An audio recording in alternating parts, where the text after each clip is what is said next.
শাহিদ কাপুর, দীপ্তি দিমরি, তামান্না ভাটিয়া, নানা পাটেকরের মতো বাঘা বাঘা অভিনেতা যদি কোনো সিনেমায় থাকে তাহলে সেটা কি লেভেলের কোপ দিতে পারে সেটা তো কল্পনারও বাইরে। ঠিক সেটাই হয়েছে সদ্য মুক্তিপ্রাপ্ত গ্যাংস্টার ভিত্তিক অ্যাকশন সিনেমা ও রোমিওতে। অ্যাকশন আর ভায়োলেন্সে যা সবাইকে ছাড়িয়ে গিয়েছে, তাই আমিও আর দেরি না করে সিনেমাটির এক্সপ্লেন নিয়ে আপনাদের সামনে হাজির হলাম। এত কষ্ট করে আপনাদের জন্য ভিডিও বানাই, অথচ যখন দেখি ভিডিওর ভিউ হয় না, চ্যানেলে সাবস্ক্রাইবার বাড়ে না, তখন কষ্টে বুকটা ফেটে যায়। তাই প্লিজ ভিডিওতে একটা লাইক দিয়ে চ্যানেলটা সাবস্ক্রাইব করে আমাকে আরো নতুন নতুন ভিডিও বানাতে উৎসাহিত করুন। তো চলুন আর দেরি না করে শুরু করি ও রোমিও সিনেমার গল্প। সময় 1995 সাল। মুম্বাই শহরের এক পরিত্যক্ত জাহাজে নিজের আস্তানা বানিয়ে নিয়েছে কুখ্যাত ও দুর্ধর্ষ কন্ট্রাক্ট কিলার উস্তারা। নিজের আস্তানায় একদিন উস্তারা আপন মনে গিটার বাজাচ্ছিল, তখনই ফোন কল নিয়ে আসে তার ডান হাত ছোটু। ফোনটি এসেছিল শহরের কুখ্যাত গ্যাংস্টার খান সাহেবের কাছ থেকে। ইসমাইল খান ওকে একজন মানুষ মারার জন্য যেতে বলে, কিন্তু উস্তারার আজকে যাওয়ার ইচ্ছা ছিল না। তবুও বাধ্য হয়ে খান সাহেবের প্রেসারে পড়ে ওকে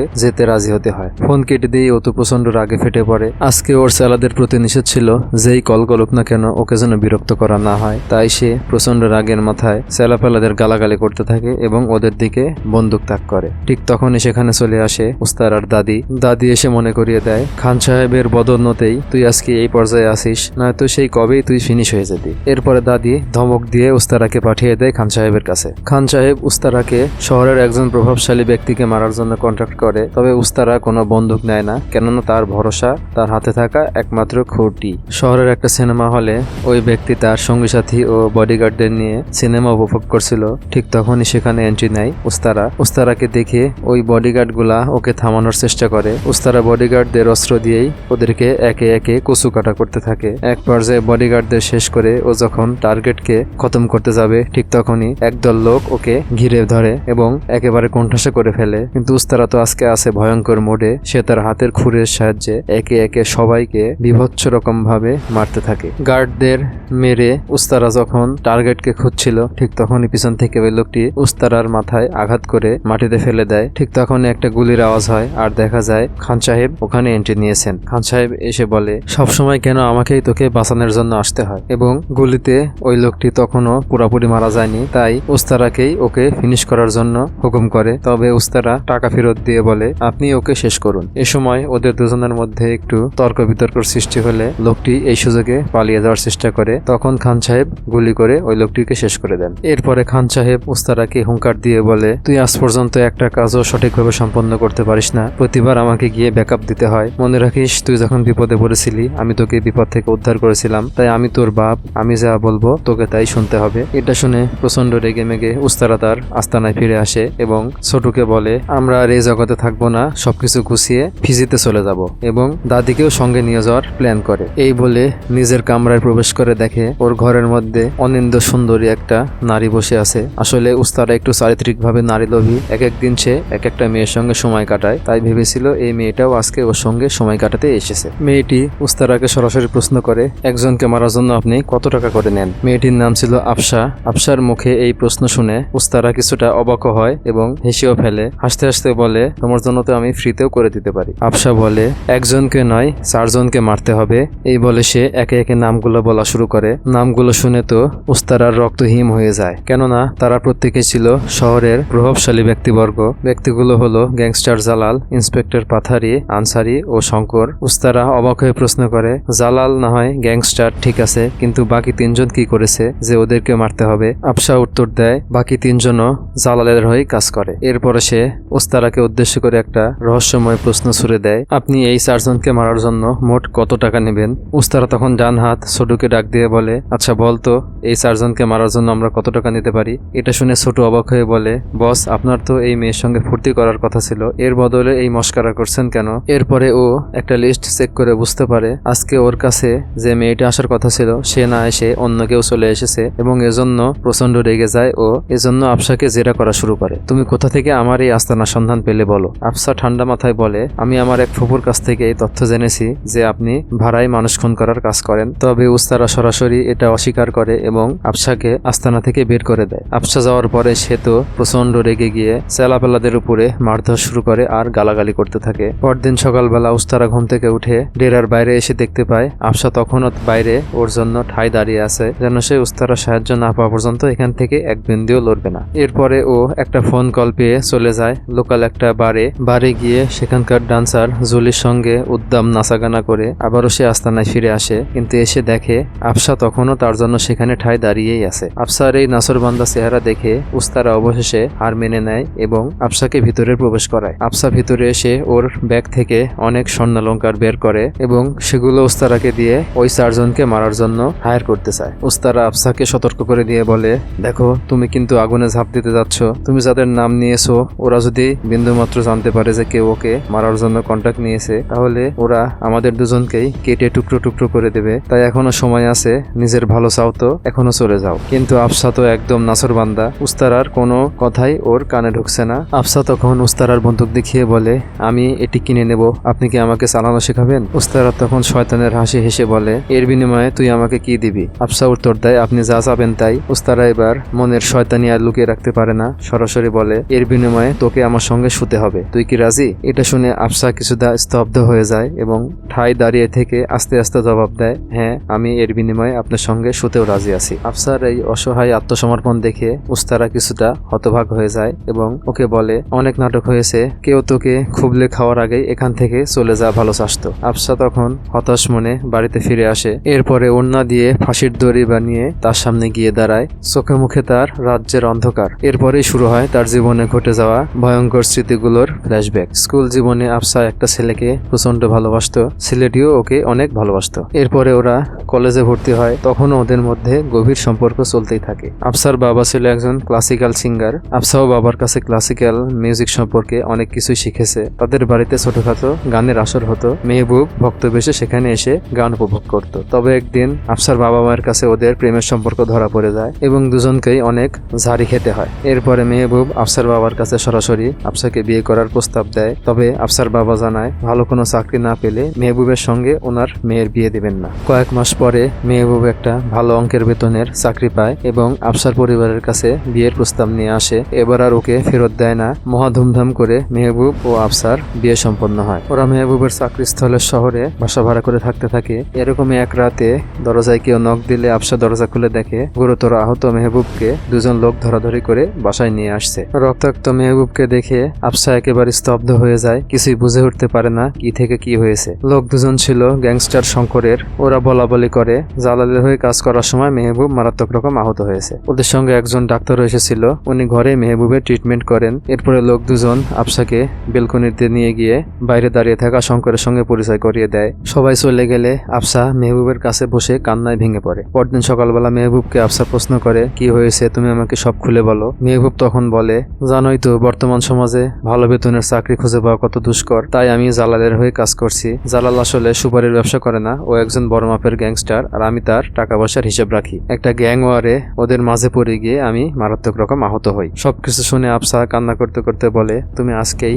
জালালের গ্যাং ছেড়ে দেবে। মেহবুব তখন উত্তর দেয়, জালালের গ্যাংয়ে যে একবার ঢুকে সে কখনো সেখান থেকে বের হতে পারে না। জালালের গ্যাং থেকে বের হওয়ার একটা মাত্র রাস্তা রয়েছে, সেটা হলো মৃত্যু।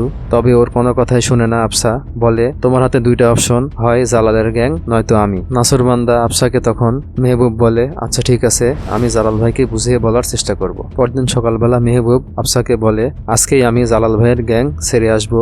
কথা বলে হাসতে হাসতে বাড়ি থেকে বেরিয়ে যায়। সেদিন বিকালবেলায় আফসার কাছে একটা কল আসে, সেখানে বলা হয় পুলিশের কাছে এনকাউন্টারে মেহবুব নিহত হয়েছে। এটা শুনে তো আফসার মাথার উপরে একদম আকাশ ভেঙে পড়ে। ও ছুটতে ছুটতে হাসপাতালে গিয়ে দেখে সেখানে মেহবুবের নিথর দেহ পড়ে রয়েছে। মেহবুবের লাশ ধরে আফসা অঝোর ধারায় কান্না করতে থাকে। মেহবুবকে এনকাউন্টার করেছিল পুলিশ ইন্সপেক্টর পাথারি, তাই আফসা পাথারির উপরে কেস করে। আদালতে আফসার আইনজীবী জজকে বলে, মেহবুব আজকে জালাল ভাইয়ের গ্যাং ছাড়ার জন্য গিয়েছিল, কিন্তু জালালের নির্দেশে ইন্সপেক্টর পাথারে মেহবুবকে এনকাউন্টারে হত্যা করেছে। তবে প্রতিপক্ষ আইনজীবী যুক্তিতর্ক দ্বারা মেহবুবকে একজন সন্ত্রাসী হিসেবে উপস্থাপন করে। একটা বন্দুক বের করে বলে, এই বন্দুকের সাহায্যে মেহবুব অসংখ্য মানুষকে হত্যা করেছে, তাই ইন্সপেক্টর পাথরে যা করেছে সেটা আইনের চোখে সঠিক কাজ। এটাই ছিল আফসার জীবনের করুণতম ঘটনা। এটা ভাবতে ভাবতে আফসা গলায় ফাঁস দেওয়া থেকে বিরত থাকে। আফসা শহরের একটা রেস্টুরেন্টে কাজ করত। সেই রেস্টুরেন্টে আবার খাবার নিতে আসে উস্তারা এসেই আফসাকে দেখে প্রশ্ন করে, কি ব্যাপার, তুমি এখন এই শহর থেকে যাওনি? আফসা উত্তর দেয়, আমি আমার প্রতিশোধ না নিয়ে এই শহর ছেড়ে যাব না।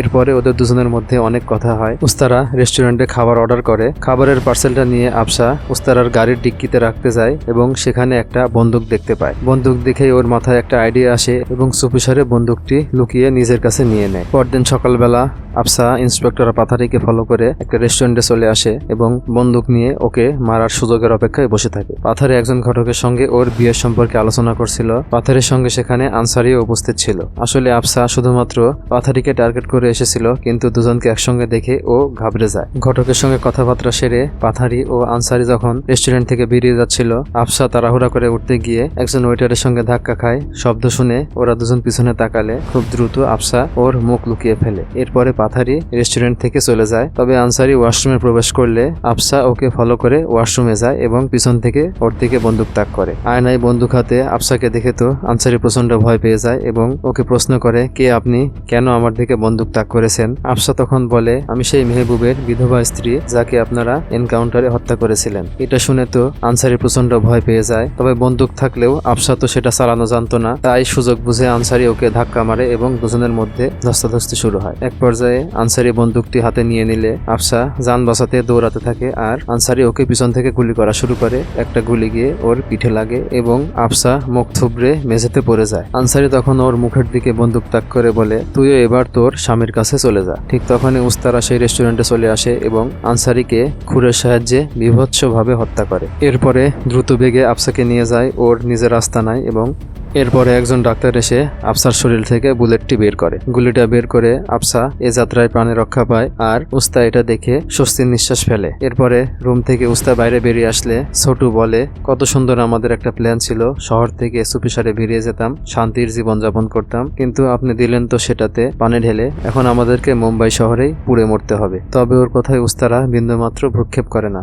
এরপরেই ও খান সাহেবের সঙ্গে দেখা করতে চলে যায় এবং ওনাকে বলেন, আপনার লিস্টে তো আনসারি আগে থেকেই ছিল, তাই ওকে আগেই মেরে ফেললাম। তবে এই কাজের জন্য উস্তারাকে প্রচন্ড রকম গালাগালি করতে থাকে খান সাহেব আর বলে, ও যতই আমার লিস্টে থাকুক তারপরেও আমাদের একটা নিয়ম আছে, যতক্ষণ পর্যন্ত আমি তোকে নির্দেশ না দিব ততক্ষণ পর্যন্ত তুই জালালের কাউকে হাত দিবি না। অথচ আজকে তুই সব প্ল্যান গড়বড় করে দিলি আর সামনের মাসে নেপালে একটা বড়সড় ডিল আছে, সেটা তুই হ্যান্ডেল করবি, তাই এর আগ পর্যন্ত তুই খবরদার জাহাজ থেকে একদমই বের হবি না। খান সাহেবের সঙ্গে কথা বলে উস্তা চুপচাপ জাহাজে ফিরে আসে। আফসা তখন অনেকটাই সুস্থ হয়ে গিয়েছে। উস্তারা ওকে বলে, দেখো মানুষ মারা কিন্তু এত সহজ নয়, আজকে তুমি নিজেও একটা বড় বিপদে জড়িয়ে গেলে, সে সঙ্গে আমাকেও এর সঙ্গে জড়িয়ে ফেললে। আফসা কিছু বলে না, চুপচাপ ওর কথা শুনে। এভাবে অনেকদিন পার হয়ে যায়। আফসা এখন অনেকটাই সুস্থ, আবার গ্যাংয়ের সঙ্গে থাকতে থাকতে সবার সঙ্গেই ওর একটা সৌহার্দ্যপূর্ণ সম্পর্ক গড়ে উঠেছে। উস্তারার গ্যাংয়ের সবাই ওকে নিজেদের লোক হিসেবেই মনে করা শুরু করেছে। আবার আফসার বিভিন্ন কার্যক্রমে উস্তার মনে ওর প্রতি ভালোবাসাও জন্মানো শুরু করেছে। একদিন রাত্রে উস্তারা ফুর্তি করার জন্য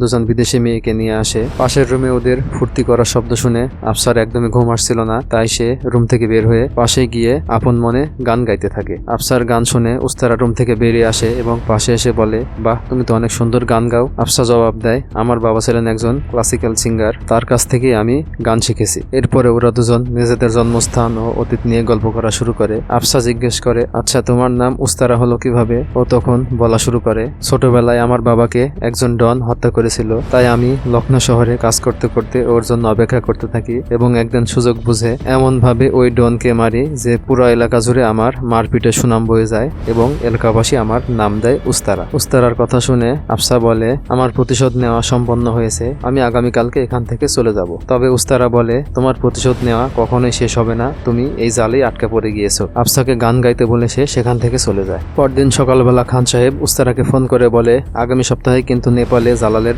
বড় চালান রয়েছে, তুই প্রস্তুত হয়ে নে, যে কোনো মূল্যে আমার সেটা চাই। খান সাহেবের সঙ্গে কথা বলে উস্তারা ছোটুকে সমস্ত ব্যবস্থা নিতে বলে। ছোটু তখন উস্তারাকে বলে, তাহলে কি তুমি নেপাল থেকেই খান সাহেবকে বিদায় জানিয়ে দেবে? উস্তারা জবাব দেয়, সেই প্ল্যানই তো করছি। এরপরে ছোট জিজ্ঞেস করে, আচ্ছা আফসাকেও কি তাহলে তোমার সঙ্গে নেওয়ার প্ল্যান করবে নাকি? উস্তারা উত্তর দেয়, ওকে বলে দেখ ও রাজি হয় নাকি। সেদিন রাত্রে উস্তারা বন্দুক প্র্যাকটিস করছিল, তখন সেখানে এসে আফসা বলে, আমি আগামীকালকেই আমার গ্রামে ফিরে যাব। উস্তা জবাব দেয়, এত তাড়াতাড়ি ফিরে যাবে? তোমার তো এখনো প্রতিশোধ নেওয়া শেষ হয়নি, এখনো জালালকে মারা বাকি আছে। আফসা জবাব দেয়, আমার বোঝা হয়ে গিয়েছে, আমার দ্বারা এসব প্রতিশোধ নেওয়া সম্ভব না। উস্তারা বলে, আমার বাবার হত্যাকারীর প্রতিশোধ নেওয়া আমার জন্য এত সহজ ছিল না, কিন্তু আমি হাল ছেড়ে দেইনি, লক্ষ্যে সফল হয়েই ছেড়েছি। আর মনে রেখো, ওরা কিন্তু মেহবুবকে নৃশংসভাবে হত্যা করেছে। কাহিনী একটু ফ্ল্যাশব্যাকে চলে যায়। মেহবুব ইন্সপেক্টর পাথারে আর শঙ্করের কাছে এসে টেলিফোনে জালালকে জানায়, আমি আপনার গ্যাং ছেড়ে দিতে চাচ্ছি, আমি আমার পরিবার নিয়ে মুজাফফরবাদে বসবাস করতে চাই। জালাল তখন ফোনটা ইন্সপেক্টর পাথারেকে দিতে বললে বললে ও পাথারেকে আস্তে করে মেহবুবকে মেরে ফেলার নির্দেশ দেয়। পাথারে বন্দুক বের করতে গেলে সেটা দেখে ফেলে মেহবুব এবং ও দৌড়ে পালাতে চায়, কিন্তু পাথারে ওকে পিছন থেকে পিঠে গুলি করে ফেলে দেয়। এরপরে আস্তে আস্তে উপভোগ করে নৃশংসভাবে মেহবুবকে চিরতরে খতম করে ফেলে। মেহবুবের মৃত্যুর ঘটনা বলে উস্তারার সামনে দীর্ঘশ্বাস ফেলে আফসা। পরদিন সকালবেলায় চেলাপেলাদের সঙ্গে উস্তারা সমস্ত প্ল্যান করা শুরু করে। সবাই মিলে যখন মিটিং করছিল আফসা সেখানে চলে আসে এবং উস্তারাকে বলে আমি বন্দুক চালানো শিখতে চাই। উস্তারা তখন আফসাকে বন্দুক চালানো শেখায়। এরপরে আফসাকে নিয়ে উস্তারা নেপালের উদ্দেশ্যে রওনা হয়। নেপালের একটা দুর্গম পাহাড়ের চূড়ায় বসে আফসা ও উস্তারা গল্প করছিল। ঠিক তখনই পিছনে একটা শব্দ পেয়ে উস্তারা বন্দুক তাক করলে দেখে ওগুলো আসলে ছিল ওরই দলের লোক। ওরা উস্তারাকে জানায়, বস আপনি একা একা কাজ করবেন এটা আমরা মেনে নিতে পারছি না, আমরা সবাই মিলে মিশন সাকসেস করতে চাই। এরপরে ওরা দল বেঁধে বেরিয়ে পড়ে। নেপালের একটা আন্ডারগ্রাউন্ড দিয়ে জালালের সমস্ত ড্রাগ পাচার হতো। উস্তারা ওর দলবল নিয়ে সেই গোপন টানেলের মধ্যে চলে আসে এবং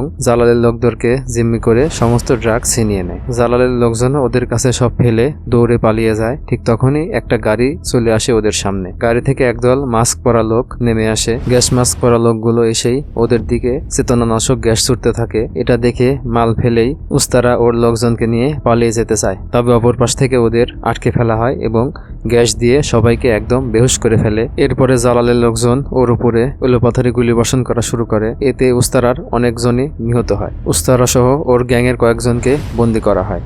এরপরে দৃশ্যপটে দেখানো হয় কুখ্যাত গ্যাংস্টার জালালকে। জালাল তখন স্পেনের একটা স্টেডিয়ামে ষাঁড়ের লড়াই দেখছিল। জালালকে ফোন দিয়ে উস্তারার গ্রেপ্তার হওয়ার খবর জানানো হয়। জালাল তখন উস্তারার সঙ্গে কথা বলতে চায়। ওর হাতে ফোন দিলে জালাল বলে, তুই আমার ভাইকে হত্যা করেছিস, তোর কারণে আমার পেটের বাচ্চা নষ্ট হয়ে গিয়েছে, আমার স্ত্রী আজকে পাগল প্রায়। তুই যে অপরাধ করেছিস এর শাস্তি তোকে পেতেই হবে, তবে তোকে এত সহজে মারবো না, ধীরে ধীরে কষ্ট দিয়ে দিয়ে তোকে মৃত্যুর মুখে ঠেলে দেওয়া হবে। এই বলে চেলাপেলাদের ওকে মেরে ফেলার নির্দেশ দেয়। এরপরে ও স্টেডিয়ামে নেমে পড়ে একটা খেপা ষাঁড়ের বিরুদ্ধে লড়াই করার জন্য। ওইটা ছিল আবার স্টেডিয়ামের সবচেয়ে দুর্ধর্ষ ষাঁড়, ওকে কেউই হারাতে পারছিল না। জালাল মাঠে নেমে ষাঁড়ের সঙ্গে লড়াই শুরু করে দেয়। এদিকে উস্তারাকে উদ্ধার করতে চলে আসে আফসা। ও এসেই একে একে গুলি চালাতে থাকে জালালের গ্যাংয়ের উদ্দেশ্যে। একসময় উস্তারার হাতের বাঁধন খুলে দিলে ও খুর দিয়ে একে একে জালালের গ্যাংকে একদম কুচুকাটা করতে থাকে এবং দুজনে মিলে জালালের পুরা গ্যাংকে একদম শেষ করে দেয়। অন্যদিকে স্পেনের স্টেডিয়ামে জালালও তখন ষাঁড়ের লড়াইয়ে জিতে গিয়েছে। উস্তারা জালালকে ফোন দিয়ে বলে, ওখানে তুই জন্তু জানোয়ারের সঙ্গে লড়াই করছিস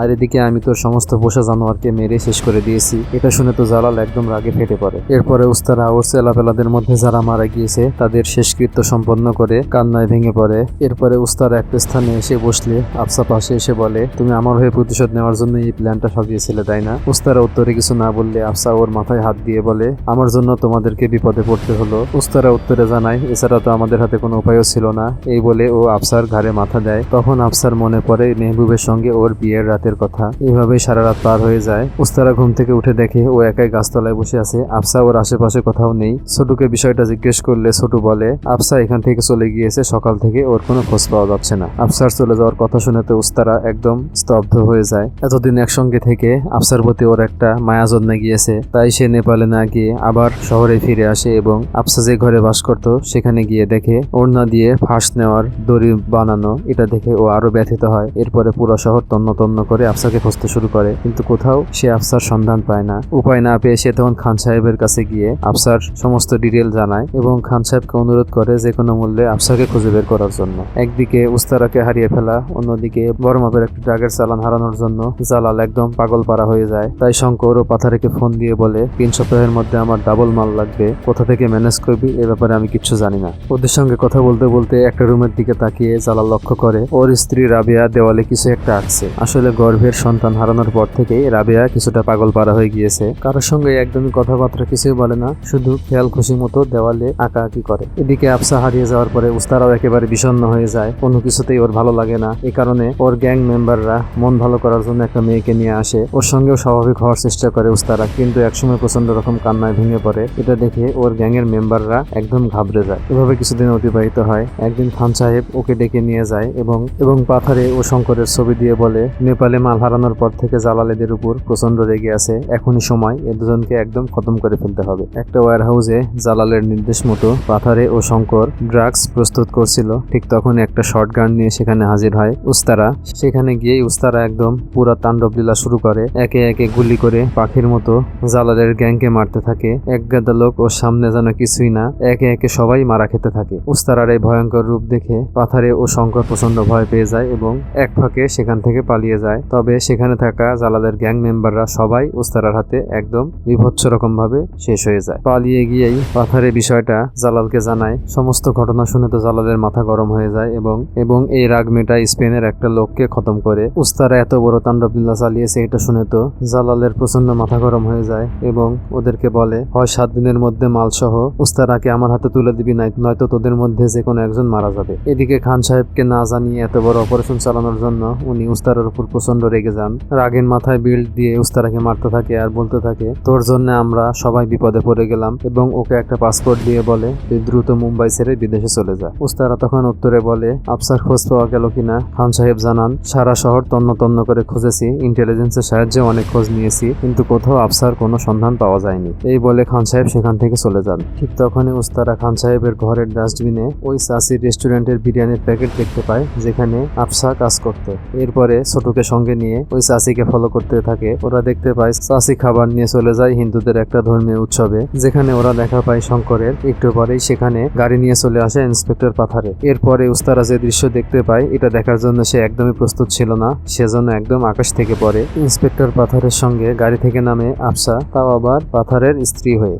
ওদেরকে দেখে শঙ্কর এগিয়ে আসলে পাথারে ওর হবু বউকে শঙ্করের সঙ্গে পরিচয় করিয়ে দেয়। এ সময় ওই চাষিকে পরিচয় করিয়ে দেয় আফসার মা হিসেবে। পাথারে এবং শঙ্কর এক সাইডে গিয়ে কথা বলতে থাকলে সেই ফাঁকে আফসা ও চাষি হাতের আংটি বদল করে ফেলে। আফসাকে দেওয়া আংটির এক পাশে ছিল ধারালো একটা সূচের মতো। এরপরে ওরা রং মেখে উদ্দাম নাচানাচি শুরু করে। শঙ্কর আফসার সঙ্গে নাচতে থাকে। নাচের এক পর্যায়ে আফসা সুযোগ বুঝে আংটির ধারালো অংশটি শঙ্করের গলার মধ্যে বিধিয়ে দেয়। শঙ্কর মাটিতে পড়ে মৃত্যু যন্ত্রণায় ছটফট করতে থাকে, আর এটা দেখে আফসা পৈশাচিক আনন্দ পেতে থাকে। তবে এই দৃশ্যটা আবার দেখে ফেলে শঙ্করেরই একজন চেলা এবং ও দৌড়ে এসে সবাইকে বলে দিতে যাবে। ঠিক তখনই পিছন থেকে চলে আসে উস্তারা এবং খুরের সাহায্যে ওই চেলাটিকে বিভৎসভাবে খতম করে। উস্তারাকে এইভাবে দেখে আফসা একদম চমকে যায়। তবে উস্তারা ওকে কিছুই বলে না, শুধু রাগী চোখে আফসার দিকে তাকিয়ে থাকে। এরপরে সেখান থেকে চলে যেতে যায়। ঠিক তখনই আফসা চিৎকার করে লোকজনকে ডাকতে থাকে। আফসার চিৎকার শুনে পাথারে গাড়ি থেকে বেরিয়ে আসে এবং ওকে দেখে আফসা পাথারেকে জড়িয়ে ধরে। পাথারে তখন দেখতে পায় বন্ধু শঙ্করের নিথর দেহ মাটিতে পড়ে আছে, আর খেয়াল করে দেখে দূরে উস্তারা হেঁটে চলে যাচ্ছে। এতে পাথারে ধরেই নেয় শঙ্করকে আসলে উস্তারাই খতম করেছে। রাতে চাষি বাড়িতে ফিরে আসলে দেখে সেখানে উস্তারা বসে আছে। উস্তারাকে দেখে তো ও প্রচন্ড ভয় পেয়ে যায় এবং ওর সামনে সব সত্য খুলে বলে, আসলে এই সমস্ত কিছুই ছিল খান সাহেবের প্ল্যান। জালালের গ্যাংকে খতম করার মিশন হিসেবে খান সাহেবই আফসাকে চুজ করে নেয় এবং চাষিকে বানায় ওর মা। এর বিনিময়ে চাষিকে অনেক মোটা অঙ্কের টাকা দেওয়া হয়। সেদিন রাতে আফসা বাইরে থেকে ওর ঘরে এসে দেখে উস্তা সেখানে শুয়ে আছে। উস্তাকে এভাবে দেখে তো প্রচন্ড ভয় পেয়ে যায় আর জিজ্ঞেস করে, এত রাতে তুমি আমার ঘরে কেন এসেছো, কি চাও? উস্তারা জানায়, তুমি আমাকে এমন এক মায়ায় ফেলে দিয়েছো, আমি তোমাকে ছাড়া কোনোভাবেই থাকতে পারছি না। প্রতিটা মুহূর্তে আমার তোমার কথা মনে হচ্ছে, তাই তোমাকে নিতে এসেছি। তোরে আফসা বলে, তুমি যেটা চাচ্ছ সেটা কখনোই হবে না। আমি বুঝতে পেরেছিলাম তুমি আমার প্রেমে পড়ে গিয়েছো, তাই নিজে থেকেই চলে আসার সিদ্ধান্ত নেই। তোমার আর আমার ভালোবাসা কখনোই পূর্ণতা পাবে না। এটা শুনে উস্তারা বলে, আচ্ছা ঠিক আছে যাও, তোমার আর আমার যে ডিল হয়েছিল সেটাই সম্পন্ন করব। আমি পাথারিকে হত্যা করব, এর বিনিময়ে তোমাকে সারা জীবনের জন্য আমার সঙ্গে থাকতে হবে। উত্তরে আফসা বলে, তোমার আর আমার প্রেমের সম্পর্ক কখনোই হওয়া সম্ভব না। আমি শুধু মেহবুবের হত্যার বদলা নিতে চেয়েছি, এর বেশি আর কিচ্ছু না। উত্তরে উস্তারা বলে, তুমি আমাকে বলেছিলে আমি যদি তোমাকে সাহায্য করি তাহলে তুমি আমার সঙ্গে শুবে, তাহলে এখন তোমার দেওয়া সেই কথা রাখো, তোমাকে এখন আমার সঙ্গে শুতে হবে। এটা শুনে আফসা কাসুমাসু করতে থাকলে উস্তারা ওকে প্রচন্ড একটা ধমক দেয় এবং ওকে কাপড় খুলতে বাধ্য করে। আফসা নিজের হাতে ওর শরীরের সমস্ত কাপড় খুলে বলে, তুমি যতই জোর করো কখনোই আমাদের মধ্যে ভালোবাসার সম্পর্ক হবে না। উস্তারা তখন আফসাকে বিছানায় ধাক্কা মেরে ফেলে দেয়, তবে কিছু না করেই সেখান থেকে বের হয়ে চলে যায় আর আফসা বেডে বসে কান্না করতে থাকে। বাড়িতে ফিরে এসে উস্তারা মাতাল হয়ে এলাকার গুন্ডাদের সঙ্গে মারামারি করে, তবে ছোট গিয়ে ওকে থামায়। পরের দিন থেকে উস্তারা আফসা, খান সাহেব ও পাথারের লোকজনের উপর নজরদারি করা শুরু করে। কে কোথায় যাচ্ছে সর্বক্ষণ ওদের ফলো করতে থাকে। খান সাহেব টেলিফোনে একজনের সঙ্গে একটা ট্রেনে মিটিং ফিক্সড করে। এই খবরটি আবার খান সাহেবের ড্রাইভার পাথারিকে জানিয়ে দেয়, অর্থাৎ পাথারেও ওর পিছনে লোক লাগিয়ে রেখেছে। আবার এই খবরটি একজন ছোটুকেও বলে দেয়। ছোটু সঙ্গে সঙ্গে ফোন দিয়ে এই মিটিং এর বিষয়টা উস্তারাকে জানায়। খান সাহেব ট্রেনে দেখা করতে আসে আফসার সঙ্গে। খবর পেয়ে উস্তারাও সেই ট্রেনেই চলে আসে। কিছুক্ষণ পরে ছোটু ফোন দিয়ে উস্তারাকে জানায় সামনের স্টেশনে পাথারে পুলিশ ফোর্স নিয়ে ওদের জন্য অপেক্ষা করছে। এই খবর পেয়ে আফসাকে বাঁচাতে উস্তারা খান সাহেব এবং আফসার সামনে চলে আসে এবং আফসাকে ট্রেন থেকে নামতে বলে। উস্তারাকে এভাবে দেখে তো খান সাহেব প্রচন্ড রেগে যায় এবং রেগে গিয়ে উস্তারাকে মারতে থাকে। উস্তারাও এবার আর ছাড় দেয় না, সেও রেগে গিয়ে খান সাহেবকে প্রচন্ড রকম মারতে থাকে। মারামারির এক পর্যায়ে খান সাহেব উস্তারার মাথায় বন্দুক ঠেকায়। উস্তারাও তখন ওর হাতের খুঁটটি খান সাহেবের গলায় ধরে। আফসা আর চুপ থাকে না, সেও পিছন থেকে বন্দুক ঠেকায় উস্তারার মাথায়। আফসার এই আচরণ দেখে তো উস্তারা একদম হতভম্ব হয়ে যায় এবং চুপচাপ সিটে বসে পড়ে আর জানায় পাথারে সামনের স্টেশনে পুলিশ ফোর্স নিয়ে অপেক্ষা করছে। আফসাকে এভাবে দেখে ফেললে অনেক বিপদ হয়ে যাবে, সেটাই জানাতে এসেছিলাম। খান সাহেব তখন বলে এই খবরটা তুই আমাকে আগে বলবি না? দেখতে দেখতে সামনের স্টেশন চলে আসে। পাথারে পুলিশ ফোর্স নিয়ে ট্রেনে উঠে পড়ে। তবে এক ফাঁকে বোরকা পরে আফসা সেখান থেকে সরে পড়ে। তবে ট্রেনের মধ্যে রয়ে যায় খান সাহেব ও উস্তারা। রক্তাক্ত খান সাহেবকে দেখে পাথারে বলে, বাহ, আপনারা দুজনেই মারামারি শুরু করে দিয়েছিলেন, আমি এসে গেছি, এবার আপনি চলে যেতে পারেন, উস্তারার বিষয়টা আমি দেখছি। তবে খান সাহেব বন্দুক দেখিয়ে বলে, তুমি তোমার কাজ করো, আমাকে জ্ঞান দিতে হবে না, আমার বিষয়টা আমি নিজেই দেখবো, তুমি এখন চলে যেতে পারো। এটা শুনে পাথারে মিথ্যা চলে যাওয়ার অভিনয় করে এবং সাইডে গিয়ে খান সাহেবদের উপরে গুলি চালায়। আসলে সে তো এসেছিল দুজনকে একসঙ্গে হত্যা করার জন্য। খান সাহেবও পাল্টা গুলি চালানো শুরু করে। এভাবে পুলিশ ফোর্স আর খান সাহেবের মধ্যে মুখোমুখি গোলাগুলি হতে থাকে। এক পর্যায়ে খান সাহেবের বুকে একটা গুলি লাগে এবং উনি মাটিতে লুটিয়ে পড়েন। এটা দেখে উস্তারা প্রচন্ড রেগে যায় এবং খান সাহেবের বন্দুক নিয়ে এলোপাথারি গুলি চালাতে থাকে। তবে গোলাগুলির এক পর্যায়ে হঠাৎ পাথরের একটা গুলি গিয়ে লাগে উস্তারার গলায় এবং সে ট্রেন থেকে নিচে নদীতে পড়ে যায়। এরপরে প্রেস ব্রিফিং এ পাথারে জানায় কুখ্যাত কন্ট্রাক্ট কিলার উস্তারাক বন্দুকযুদ্ধে নিহত হয়েছে আর এই অপারেশন পরিচালনা করার সময় সিনিয়র আইপিএস ইসমাইল খান মারাত্মক রকম আহত হয়ে হাসপাতালে ভর্তি আছেন। টেলিভিশনে আবার উস্তারার মৃত্যুর খবর শুনে আফসা একদম কান্নায় ভেঙে পড়ে। কিছুক্ষণ পরেই চাচি সেখানে চলে আসে আর আফসাকে বোঝায় খান সাহেবও মারা গিয়েছে, উস্তারাও আর নেই, তোর একার পক্ষে এই লড়াই করা সম্ভব না, চল আমরা এখান থেকে দূরে কোথাও পালিয়ে যাই। তবে আফসা বলে আমি পাথারিকে না মেরে কোথাও যাব না। ওরা যখন কথা বলছিল ঠিক তখনই পাথারি ঘরে চলে আসে আর একটা টিকিট দেখিয়ে বলে আমরা স্পেনে যাচ্ছি হানিমুন করতে, জালালের বাড়িতে একটা উৎসব রয়েছে, আমাদেরকে সেখানে দাওয়াত দেওয়া হয়েছে। অবশেষে জালালের সাক্ষাৎ পেতে যাচ্ছে এটা শুনে আফসা অনেক খুশি হয় এবং পাথারিকে জড়িয়ে ধরে। আফসা পাথারের সঙ্গে চলে আসে স্পেনে জালালের বাড়িতে। জালালের বাড়িতে তখন হচ্ছিল হ্যালোইন উৎসব, তাই সেখানে থাকা লোকজন বিভিন্ন রকমের উদ্ভট সব মাস্ক পরেছিল। আফসা জালালকে এক ঝলক দেখতে পায়, এরপরে সে নিজেও একটা মুখে মাস্ক পরে নেয়। জালালও একটা মুখোশ পরে আফসার দিকে এগিয়ে আসে। এরপরে ওরা দুজন মিলে নাচানাচি শুরু করে। নাচের এক পর্যায়ে আফসা সুযোগ বুঝে হাতের ওই আংটিটি দিয়ে জালালকে মারতে যায়। তবে জালাল সঙ্গে সঙ্গে আফসার হাত ধরে ফেলে আর পাথারে পাশে এসে হাসতে থাকে। আসলে পাথারে আফসার পরিচয় আগেই পেয়েছিল ইসমাইল খানকে দেওয়া উস্তারার সেই আইডেন্টিটি কার্ড থেকে, অর্থাৎ পাথারে আফসাকে জালালের কাছে সম্পূর্ণ প্ল্যান করে নিয়ে এসেছে। এরপরে পাথারে আফসাকে প্রচন্ড রকম টর্চার করতে থাকে। হঠাৎ আফসা পাথারের মুখে থুতু মারে আর এটাতে পাথারে প্রচন্ড রেগে যায় আর জালালকে বলে ভাই আপনি অনুমতি দিন, আমি আফসাকে এখনই মেরে ফেলি। তবে জালাল বলে অন্য কথা, উস্তারা আমার হয়ে দীর্ঘদিন কাজ করেছে আর আমি জানি সে এখনো মরেনি, ও মরলে আমার হৃদয় এমনি ঠান্ডা হয়ে যেত। পাথারে বলে ভাই বিশ্বাস করেন আমি নিজের হাতে ওকে গুলি করে মেরেছি। তবে জালাল উত্তরে কিছু বলে না, ওর মাথায় হাত দিয়ে সান্ত্বনা দেয়। এরপরে জালাল আফসার দিকে এগিয়ে আসে এবং ওর হাতে একটা লাঠির মতো অস্ত্র দিয়ে পাথারেকে ফিনিশ করে দেওয়ার নির্দেশ দেয়। আফসা তখন চোখের পলকে ছুটে গিয়ে পাথারের মাথায় ওই লাঠি দিয়ে প্রচন্ড রকম আঘাত করে। আঘাতে মাথা ফেটে রক্ত বেরিয়ে পড়া শুরু করে। এরপরে আফসা পাগলের মতো একের পর এক ওর উপর আক্রমণ করতে থাকে। মারের চোটে একসময় পাথারে মৃত্যুর কোলে ঢলে পড়ে। পাথরের উপর ওর যত রাগ ছিল সমস্ত রাগ সে আজকে মিটিয়ে ফেললো। এরপরে জালাল আফসার মাথায় হাত দিয়ে সান্ত্বনা দেয়, আমি জানি উস্তারা এখনো মারা যায়নি, ও এখনো জীবিত আছে আর তোমাকে উদ্ধার করার জন্য এখানে ছুটে আসবেই, তখন আমি ওকে নিজের হাতে ফিনিশ করব। এদিকে দেখা যায় উস্তারা আসলেও মারা যায়নি। ট্রেনে গলায় গুলি খেয়ে ও যখন পানিতে পড়ে যায় ওর দলের লোকজন ওকে দ্রুত সেখান থেকে উদ্ধার করে। কিছুদিনের ট্রিটমেন্ট শেষে ও এখন মোটামুটি সুস্থ, তবে গলায় গুলি লাগায় সে ভালোভাবে কথা বলতে পারে না। তবুও সে পাসপোর্ট নিয়ে রওনা হয় স্পেনের উদ্দেশ্যে, জালালকে খতম করে আফসাকে উদ্ধার করে নিয়ে আসার উদ্দেশ্যে। স্পেনে পৌঁছে জালালের বাড়ি খুঁজে পেতে ওর খুব বেশি বেগ পেতে হয় না। ও অতর্কিতে জালালের বাড়িতে এসে ওর চেলাপেলাদের উপর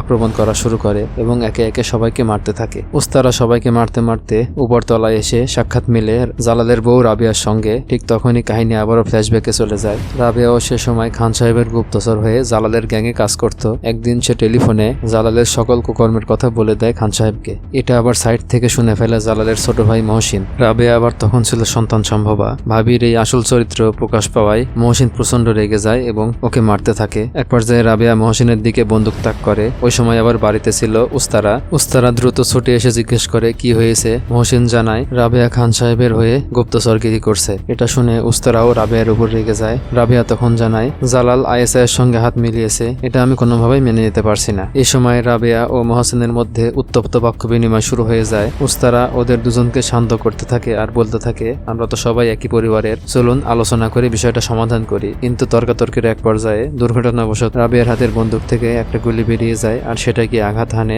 মহসিনের কপালে। সঙ্গে সঙ্গে সেখানেই মারা যায় মহসিন। ঘটনার আকস্মিকতায় রাবেয়ারও গর্ভপাত হয়ে যায়। রাবেয়া তখন উস্তারাকে বাড়ি থেকে চলে যেতে বলে। উস্তারা রাবেয়াকে অভয় দিয়ে বলে তোমার চিন্তার কিছু নেই, তোমাকে আমি রক্ষা করব। এই বলে রাবেয়ার হাত থেকে বন্দুকটি নিজের হাতে তুলে নেয় এবং রাবেয়াকে চিৎকার করতে বলে, যেন সবাই ভাবে এই হত্যাকাণ্ড উস্তারাই ঘটিয়েছে। এটাই ছিল জালালের ভাই মহসিনের হত্যা ও রাবেয়ার গর্ভপাতের আসল ঘটনা। ফ্ল্যাশব্যাক শেষ হলে রাবেয়া উস্তারার হাতে একটা চাবি দিয়ে বলে নিচের ঘরে আফসাকে বন্দি করে রাখা হয়েছে, তুমি ওকে মুক্ত করে নিয়ে যাও। উস্তারা রাবেয়াকেও সঙ্গে যেতে বললে রাবেয়া জানায় এই ঘরে আমার বাচ্চার স্মৃতি বিজড়িত রয়েছে, তাই আমি এখান থেকে কোথাও যাব না। ঠিক তখনই জালালের একজন লোক ঘরে চলে আসে আর রাবেয়ার সঙ্গে উস্তারাকে দেখতে পায়। উস্তারা দ্রুত বেগে গিয়ে ওকে ধরে ফেলে এবং খুরের সাহায্যে ওকে খতম করে দেয়। উস্তারা নিচের রুমে গিয়ে রাবেয়াকে প্রশ্ন করলে ও প্রথমে খেয়াল করেনি। এরপরে যখন বুঝতে পারে উস্তারাকে উদ্ধার করতে এসেছে, ও ছুটে গিয়ে ওকে জড়িয়ে ধরে। ঠিক তখনই জালালের লোকজন সেখানে চলে আসে। এরপরে ওদের মধ্যে শুরু হয়ে যায় প্রচন্ড সংঘর্ষ। উস্তারা ও আফসা দুজনে দুটা বন্দুক নিয়ে জালালের গ্যাংয়ের বিরুদ্ধে লড়াই করা শুরু করে। এরপরে দুজনে মিলে জালালের গ্যাংকে একদম কুচুকাটা করতে থাকে। একে একে পাখির মতো সবাইকে খুঁজে খুঁজে মারতে থাকে। সবাইকে মারা শেষ হলে এরপরে ওরা দুজন অনেকক্ষণ ইমোশনাল কথাবার্তা বলে এবং সেখান থেকে চলে যায়। সে সময় আবার জালাল বাড়িতে ছিল না। স্টেডিয়ামে একটা ষাঁড়ের লড়াইয়ের প্রস্তুতি নিচ্ছিল। জালালের আহত এক লোক ফোন দিয়ে ওকে সমস্ত বিষয় জানায় যে উস্তারা এসেছিল আমাদের সবাইকে মেরে মেয়েটিকে ছাড়িয়ে নিয়ে চলে গিয়েছে। ও আরো জানায় এই ঘটনার সঙ্গে রাবেয়াও জড়িত আছে। উস্তারার সঙ্গে রাবেয়ার আততের খবর শুনে তো জালাল প্রচন্ড রেগে যায় এবং ওর উপরে অনেক রাগ দেখায়। এরপরে জালাল স্টেডিয়ামে ঢুকে ষাঁড়ের জন্য অপেক্ষা করতে থাকে। তবে সেখানে ষাঁড়ের পরিবর্তে আসে উস্তারা নিজেই। উস্তারাকে স্টেডিয়ামে প্রবেশ করতে দেখে জালালের লোকজন ওর দিকে বন্দুক তাক করে। তবে জালাল ওদের সবাইকে থামিয়ে দিয়ে বলে এই ষাঁড়টি সুদূর ভারত থেকে নিজের মৃত্যু পরোয়ানা হাতে নিয়ে স্পেনে এসে পৌঁছেছে, ওকে মারার একমাত্র অধিকার আমারই রয়েছে। এরপরে দুজনের মধ্যে শুরু হয়ে যায় প্রচন্ড রকম মারামারি। কেউ কাউকে ছেড়ে কথা বলে না, একদম শিয়ানে লড়াই যাকে বলে। জালালের অস্ত্র ছিল ষাঁড় লড়াইয়ের তরোয়াল, উস্তারার হাতে ছিল ওর বিখ্যাত খুর। মারামারির এক পর্যায়ে তলোয়ারের আঘাতে উস্তারা মাটিতে লুটিয়ে পড়ে। এটা দেখে জালালের লোকজন অনেক খুশি হয়। ঠিক তখনই উস্তারার লোকজন পিছনে চলে আসে এবং ওদেরকে বন্দী করে। উস্তারাও একসময় মাটি থেকে আবার উঠে দাঁড়ায় এবং হাতে খুর নিয়ে একের পর এক জালালকে পোষ মারতে থাকে। উস্তারার এই অতর্কিত আক্রমণে জালাল একেবারে দিশাহারা হয়ে পড়ে এবং একদম দুর্বল হয়ে যায়। এক পর্যায়ে জালাল মাটিতে লুটিয়ে পড়লে জালালের তলোয়ার দিয়েই ওকে মারার জন্য উদ্যত হয় উস্তারা। তবে হঠাৎ কি মনে করে থেমে যায় এবং অপেক্ষা করতে থাকে। একসময় সেই স্টেডিয়ামে প্রবেশ করে আফসা।